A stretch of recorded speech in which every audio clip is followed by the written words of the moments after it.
3월 6일 주간 먼저 진행하도록 하겠습니다. 그래서 해축이랑 같이 할까도 했는데 유로파하고 유로파 컨퍼런스 16강 경기가 16경기예요. 그래서 제가 한 12경기 정도 출연하는데 어제 이거를 뭐 빠르게 분석해야 해서 하는 것도 뭐 중요하겠지만 그러면 이제 주간이 좀 늦어지겠죠. 그래서 지금 4시 안에는 이게 업로드가 될 건데 한 5시 전후로 업로드가 되면 5시 이후에 업로드 될 것 같아요. 그래서 좀 경기가 많다 보니까 좀 신중하게 접근을 좀 하고 싶어가지고 어제 일단 한번 초안 분석을 했지만 경기가 한 12경기 그래서 더 갈 경기 있는지도 살펴봐야 되고 하다 보니 주간이 적으니까 주간 먼저 오고요. 봐서 이따가 어, 이따가 해축 따로 오고 봐서 NBA가 적더라고요. 봐서 NBA도 같이 할 수 있으면 하도록 하겠습니다. 그래서 오늘은 영상이 2번 올라가는 거예요. 제가 허리 좀 오래 책상에 앉아 있을 수가 없어요. 그래서 어쨌든 그런 것들도 있어가지고 제가 하루에 한 번 정도씩만 업로드를 하는데 오늘은 2번 하겠습니다. 그래서 참고하시면 될 것 같고 NBA 올킬하고 주간은 요새는 계속 낮춰가고 있거든요. 주간은 요새는 저는 금액 조절을 좀 잘해야 되는 구간이라고 봐요. 맞추면 제일 좋고, 근데 주간이 가장 지금 저는 어렵다고 봅니다. 제가 못 맞춰서 그런 건 아닌데, 주간이 좀 요새 좀 예측이 하기가 어렵다. 그래서 주간 계속 낮춰가고 있고, 오늘도 낮춰갈 거예요. 그래서 주간 낮춰갔는데 어제 틀렸고, 해축 들어왔고, 그 다음에 뭐 느바도 몰빵해서 잘 들어왔습니다. 비율 높여서. 어,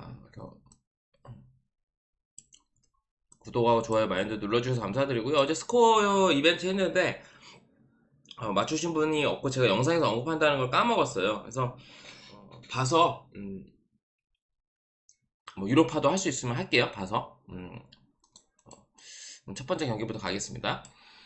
모비스하고 원주유드인데 이 경기는 사실 둘 다 지금 분위기가 안 좋죠.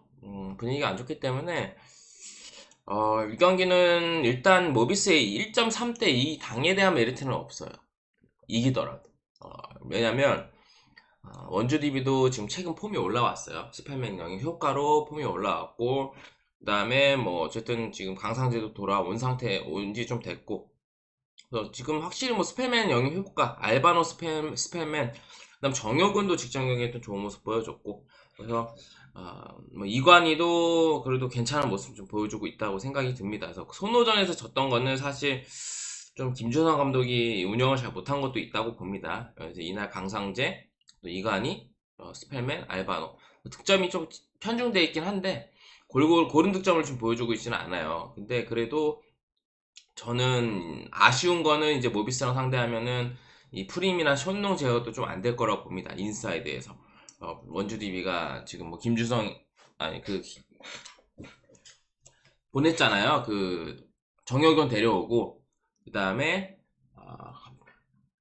갑자기 또 선수 이름 생각이 안 나는데 정혁은하고 트레이드로 갔죠? 정관장으로 김종규 김종규 다 가기도 했고 그래서 사실 토종 빅맨 좀 키 큰 친구 뭐 해줄 수 있는 선수가 강상재 말고 없어요. 그래서 스펠맨도 인사이드에서 노는 친구도 아니고 뭐 디펜스가 좋은 친구도 아니잖아요. 그래서 카터가 나온다 해서 카터도 마찬가지고 그래서 주로 이 3점을 더 던지는 걸 선호하고 외곽에서 노는 걸 좀 좋아하는 선수들고 물론 인사이드에서 리바운드도 하고 하겠지만 서로를 죄송합니다. 서로를 못 막을 가능성이 높아요. 용병 싸움. 프림 쇼농을 원주 DB 쪽에서 못 막고요. 그 다음에 카터나 어쨌든 이 스팸맨 특히 스팸맨의 외곽을 모비스가 상대 외곽을 잘 제어하는 또 디펜스를 보여주는 팀도 아니고 서로 이제 이거는 잘 수비가 안 된다고 보기 때문에 일단 기준점이 높아도 다득점 봐야 될 것 같고요. 저는 원주 DB 역까지는 아니어도 4.5 정도 핸디라면 원주 DB 프렌 쪽으로 보고 싶습니다. 걸리는 건 뭐냐면 원주 DB가 최근에 계속 승리했던 경기는 홈 경기고요. 기본적으로 올 시즌 원정에서 성적이 정말 안 좋아요. 경기력도 그렇고. 좀 처참만 하거든요, 원정에서. 근데 그래도 스페맨이 오고 나서는 원정 경기는 아마 처음입니다. 제가 알기로는. 그런 것까지 고려했을 때 4.5 정도면 이 정도 핸디에서는 비빌 여지가 있지 않을까. 승리는 못하더라도. 왜냐면 모비스 1.3대 이거에 대한 당 메리트는 좀 떨어진다고 봐요. 그래서 저는 모비스가 지금 흐름이 좋은 것도 아니고, 물론 모비스도 최근에 수비 좋은 팀들 만나가지고 득점력이 좀 저조하긴 했습니다. 근데 살아날 상대 원주DB도 수비가 안 좋기 때문에 이건 원주DB 프렌의 다득점 둘 중에 하나를 고르시는 게 낫지 않나라는 생각이 들어요. 저는 개인적으로 여러분이 주간은 뭐 타이밍이 있긴 할 거예요. 근데 가급적으로는 야간이 조금 더 집중을 하시는 게 낫지 않나라고 생각이 들고요. 아예 우리가 패스를 못하기 때문에 제가 금액 조절을 하는 거예요. 네, 그 다음에 KB스타즈하고 우리은행 프로 3차전 1승 1패고 사실 이 경기는 김단비가 결국에 욕먹을 수밖에 없었던 경기예요. 왜냐면 뭐 나머지 선수들이 못한 것도 있어요. 우리은행은 이민지, 나츠키 빼고는 사실 뭐 한 게 없어요.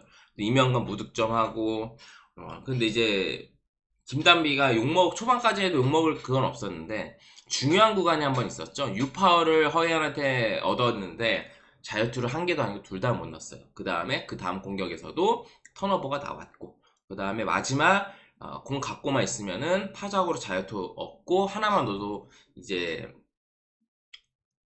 이게 2점 차가 되고 또 다 넣으면 3점 차가 되는 상황이었잖아요.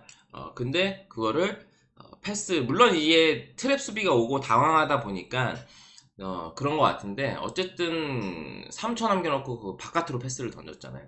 그 다음에 모에가 마지막에 슛 던지면서 버저로 승리를 했습니다. 그래서 이 경기가 참 미궁으로 빠졌는데 저는 이 경기는 고민 좀 많이 했는데 우리은행 승, 그 다음에 KB스타즈의 3.5 프렌, 그 다음 저득점 봅니다. 이렇게 보는 이유는 우리은행이 일단 저득점 보는 이유를 말씀드리면 KB스타즈 홈에선 득점력이 살아나는 팀인 건 확실해요. 근데 위성훈 감독이 이 경기에서 수비에 엄청 신경을 많이 쓸 겁니다.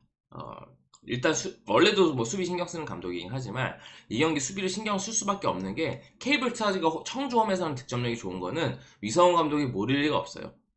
하상현 감독처럼 돌대가리가 아닙니다. 위성훈 감독이 그걸 모를 리가 없고 KBK 원정 가서도 정말 뭐 100점도 안 나온 저득점 경기도 펼친 적도 있고 그래서 저는 일단 이거는 다득점 보기는 무리가 있고요. 직장 경기도 사실 그 버저 들어가서 다득점 뜬 거잖아요. 그래서 이거는 저득점 일단 봐야 될 거 같고 그 다음에 우리은행 승을 보는 이유는 김단비가 우리가 알고 있는 김단비라면 직전 경기 똥 싼 거를 본인이 어떤 득점에 대한 활약으로 반등을 좀 보여줄 거라고 보고요. 그 다음에 이명관이 또 연속으로 또 무득점을 할 거라고 보진 않습니다. 그 다음에 또 수비적인 면에서 기여를 해줄 거라고 보고 또 이민지도 무시 못하고 그래서 이 경기는 KB가 접전 구도로는 홈이다 보니까 끌고 갈 수 있습니다. 지난 홈 경기에서도 46대 44 이런 원포지션 안에서 접전 끝에 우리는 승리를 했는데 그런 비슷한 양상으로 흘러갈 가능성이 높은데 결국에는 저는 김단비가 어쨌든 본인 때문에 졌던 그 경기 또 에이스로서 또 정규 시즌 MVP를 탄 선수 깜냥을 보여줄 가능성이 높고 클러치에서 또 김단비가 더 마무리해줄 가능성이 저는 높다라고 생각이 듭니다. 결국에는 그리고 나츠키하고 이민지가 서포트 해주는 건 무시 못하고 거기에 이제 한엄지라던가 한엄지도 조금 안 좋았거든요. 한엄지라던가 이명관이 조금만 살아나 주면 저는 KB도 여전히 지금 강희슬이 조금 살아나긴 했지만 답답한 건 있다. 득점 쪽에서. 이거는 우리은행 승의 KB스타즈 프렌의 저득점 보고요. 이 경기는 이 세 개 중에서는 하나 두 개 정도 셋 다 가져갈 수는 없고 하나 두 개 정도는 골라서 가져갈 수 있는 재료가 될 수 있다라고 저는 생각이 드네요. 그 다음에 OK저축하고 대한항공 배구가 요즘 좀 예측하기가 어려워요. 그래서 어제 또 보신 분들도 아시겠지만 제가 그래도 다득점을 떠야 된다고 말씀을 드렸고 결국 뭐 오카가 풀세트 끌고 가긴 했지만 결국에 졌어요. 그래서 이 경기는 대한항공이 어떻게 스탠스로 경기를 나서는지가 좀 중요할 것 같습니다. 왜냐면 지금 손보하고 1점 차거든요. 근데 2위에 대한 동기부여가 확실하다면 이 경기에서 확실히 뭐 만만한 상대니까 잡고 가려고 할 거고 승점 3.5표로 할 건데 유스만이 어떤 관리 차원에서 조금 부상도 있고 해서 직전 경기 쉬었잖아요. 근데 이제 풀세트까지는 끌고 간 거는 잘한 건데 결국엔 졌고 어쨌든 라인업에서는 이기기가 힘들었어요. 어쨌든 현대캐피탈이 조금 더 이기고 싶은 마음이 좀 간절했습니다. 라인업을 봐도 이 경기는 대한항공 승보고요. 핸디는 요수바니가 나올지 안 나올지 또 틸리카네 감독이 어떤 라인업을 나올지 예상이 안 돼요. 배구가 가장 라인업 예상이 어렵고 기사도 안 뜨잖아요. 근데 대한항공 승을 보고 핸디는 조금 반반입니다. 사실 이렇게 말씀드리기 조금 무책임한 발언일 수도 있는데 대한항공이 워낙 풀세트를 많이 가니까 핸디는 조금 예측하기가 어렵고, 그 다음에 이거는 풀세트를 안 가더라도 이거는 또 풀세트 갈 수도 있고요. 또 OK저축이 지금 6연패인데 그래도 지금의 대한항공은 또 유수반이 빠지고 이런 국내 선수들 위주로 꾸린다면 한 세트는 충분히 OK가 딴다고 봅니다. 셧아웃은 없다고 봐요, 대한항공에게도. 그래서 182.5면 낮은 편이거든요. 높은 편은 아니에요. 그래서 다득점까지 보겠습니다. 그래서 핸디는 저는 조금 애매합니다. 대한항공 승하고 다득점 보고 핸디는 조금 반반 느낌. 웬만하면 이렇게 말씀 안 드리는데 지금 상황상 좀 이거는 양해해 주시면 좋을 것 같아요. 그래서 이 경기는 당 메리트는 다득점이 당연히 있겠죠. 그 다음에 또 확률은 뭐 대한항공이 있긴 하겠지만 좀 모비스처럼 당 메리트는 좀 떨어지긴 해요. 지금 구간에서는 라인업에 대한 물음표가 분명히 있는 지금 시즌 마무리이기 때문에. 그 다음에 흥국생명하고 현대건설은 이것도 마찬가지예요. 어제 엽에 제가 원래는 저득점을 보려고 했는데 결국에는 이제 마지막 그 3세트 따면 몰랐는데 듀스에서 결국 또 뒤집히면서 졌죠. 그래서 이것도 현대건설 쪽으로 빠졌는데 흥국생명이 마지막 홈경기는 아니에요. 도로공사랑 마지막 홈경기를 앞두고 있어서 어떻게 나올지 모르겠습니다. 직전 정관전처럼 좀 후보들 내보낼 가능성이 좀 높다고 보고, 현대건설이 지금 4연패고 2위 하고 싶은 마음이 있다면 조금 더 주전들을 흥국생명보다 쓰겠죠. 그래서 아마 이제 이렇게 배당이 식정된 것 같은데, 이것도 마찬가지입니다. 이게 조금 찝찝하시면 배구는 빼고 나머지 3개에서 답을 찾아보시는 것도 나쁘진 않을 수 있어요. 그래서 제가 주간을 낮춰가는 거거든요. 이거는 현대건설 승의 마인 다점 보고요. 이거는 일단 현대건설이 조금 더 라인업에 힘을 주고 나온다는 가정하에 이렇게 보는 거예요. 그리고 세트마다 조금 또 라인업에 어느 세트는 힘을 빼고 이런 세트들도 있을 거라고 봐서 다들 좀 보는 건데, 어쨌든 지금 여배가 가장 맞추기가 힘든 상황이 아닌가. 그래서 근데 이거는 흥국 보기엔 좀 무리가 있다. 흥국이 이게 마지막 홈 경기였다면 모르겠는데 이 경기 치르고도 뭐 경기가 일찌감치 우승 확정되었기는 3경기 남았거든요. 페퍼 원정, 도공 홈, 직스칼테스 원정. 그래서 어떻게 나올지는 이거는 사실 쉽사리 예측이 안 돼요. 근데 웬만하면은 직전 경기와 비슷한 스탠스를 취할 가능성이 높다고 봅니다. 홈이어도 마지막 홈 경기가 아니다 보니까. 그래서 이거는 현대건설 승이나 다득점 쪽으로 보시고요. 이것도 마찬가지. 모든 경기를 다 건들려고 하시면 안 됩니다. 나는 폴더가 당이 좀 아쉬워서 안 갈 경기 건들고, 그래가지고 여러분 틀린 게 얼마나 많아. 제가 말씀드렸죠. 당 좋게 먹는 게 중요한 게 아니라니까. 결국 내 수중에 플러스가 되느냐 안 되느냐가 중요해. 먹을 때 기분 좋으면 뭐 하냐고. 한 번 먹을 때 시원하게 먹었어. 기분은 좋아. 근데 한 이틀, 3일, 4일 계속 틀려. 그러면은 장고는 마이너스라니까? 그런 거 여러분 체크 안 하시잖아, 대부분. 그러니까 내가 지금 플러스인지 마이너스인지 대부분 몰라요. 그래서 그런 것들을 여러분 체크하시고, 지금 5경기밖에 없는데 5경기 다 건들 필요는 없어요. 3경기에서 많아야 4경기 건들고, 버릴 경기는 버리셔야 됩니다. 지금 10막판에.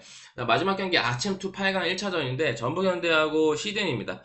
이거는 전북이 좀 당에 올랐는데 또 왜 올랐는지는 모르겠어요. 그래서 일정이, 일단 전북은 또 주말에 경기가 있어요. 그래서 일본 같은 경우에는 아침 나간 팀들은 일정을 좀 빼줬는데, 전북현대 같은 경우에는 지금 홍정호 미정, 그 다음에 이수빈, 보아탱 미정, 그 다음에 앞쪽에 티아고, 에라는데스 불투명이고요. 시드니 같은 경우에도 수비 쪽에 지금 주전 포포비치 불투명, 그 다음에 아론 골드 불투명, 레일리 쇼 불투명입니다. 수비 쪽 불투명 말고는 없어요. 그래서 시드니, 근데 솔직히 이거는 전북이 잡아야 돼요. 호주 축구 보신 분들은 아시겠지만, 물론 호주 축구에서 시드니가 좀 칩니다.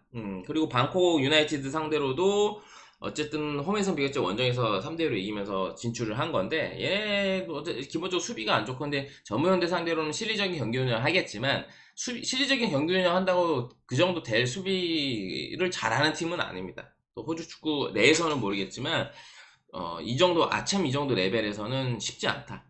전북이 어쨌든 공격 쪽에서는 기대치가 있고, 물론 울산전에서는 지금 실망스러운 경기력을 보여준 거는 사실이에요. 그리고 뭐 예전 기록이지만 뭐 시드니하고 만난 적은 조금 있습니다. 그 엘리트 때. 그래서 뭐 2승 2무인가 그럴 거예요. 만날 때마다 지진 않았는데, 일단 전북이, 저는 그래도 이 캄파뇨의 어떤 뚝배기는 시드니 FC 상대로는 재미볼 가능성이 있다. 콤파니오. 그 다음에 이승우가 잘 활용이 안 되는 건 맞아요. 근데 이승우가 쓰기 되게 까다로워, 여러분. 이승우한테 완전 포커스를 수원 FC처럼 맞춰줘야 돼. 근데 이승우가 사실 그 정도 팀을 아예 걔한테 완전 맞춰줄 정도는 아니라고 봅니다, 저는. 전북 현대 정도 팀에서는 수원 FC 정도 되면 모르겠지만, 그리고 뭐 이영재도 어쨌든 뭐 괜찮고. 그래서 저는 이 경기는 그래도 콤파니오 뚝배기, 그다음 이거 무시 못한다고 봅니다. 시드니 FC 상대로. 지금 가용할 수 있는 어떤 자원들이 지금 불투명한 선수들도 있고 하니까 용병들이 딱히 많이 없어요.